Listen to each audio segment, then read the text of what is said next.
We're the ones with the target on our back. Premier Doug Ford offered a blunt warning about the threat of American tariffs, with Donald Trump's second administration and his potentially crushing tariffs on Canadian goods only days away.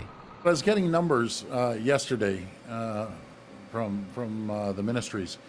It could cost 500,000 jobs. This is serious. It's unprecedented. On social media Tuesday, Trump didn't relent, saying he'll establish a government agency next Monday to collect tariffs. Ford says to soften their impact, his government may need to spend tens of billions of dollars, but he offered no indication how that money would flow to people or businesses. One trade expert says Ford's job loss estimation is likely spot on. You have less employment, people consume less, you have a very depressed consumer sentiment. This will trigger into retail jobs, into hospitality jobs, and so on, that are being lost. So there's a multiplying effect when people are getting laid off. The first 100,000 may be direct effects of the tariffs, but the remaining 300,000 or the additional 300,000 are a fact of these compounding effects. Ford has been pitching a stronger U.S.-Canada partnership in the face of Trump's tariffs and has been critical of the federal government's approach.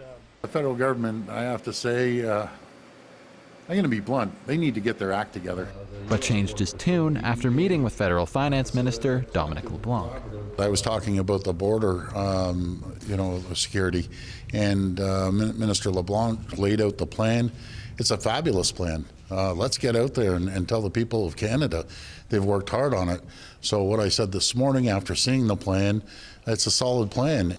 LeBlanc says there will be $1.3 billion spent on border security, a figure already made public in the fall economic statement.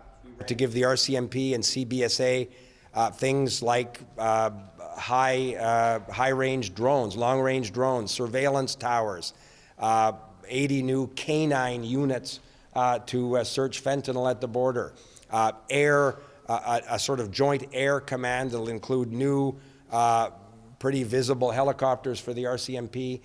LeBlanc wouldn't offer specifics on how many job losses the federal government expects. He says Canadians will learn next week just how exactly these tariffs will impact the country. Ford and the rest of Canada's premiers will meet with Justin Trudeau to continue discussing a tariff response Wednesday. Lane Harrison, CBC News, Toronto.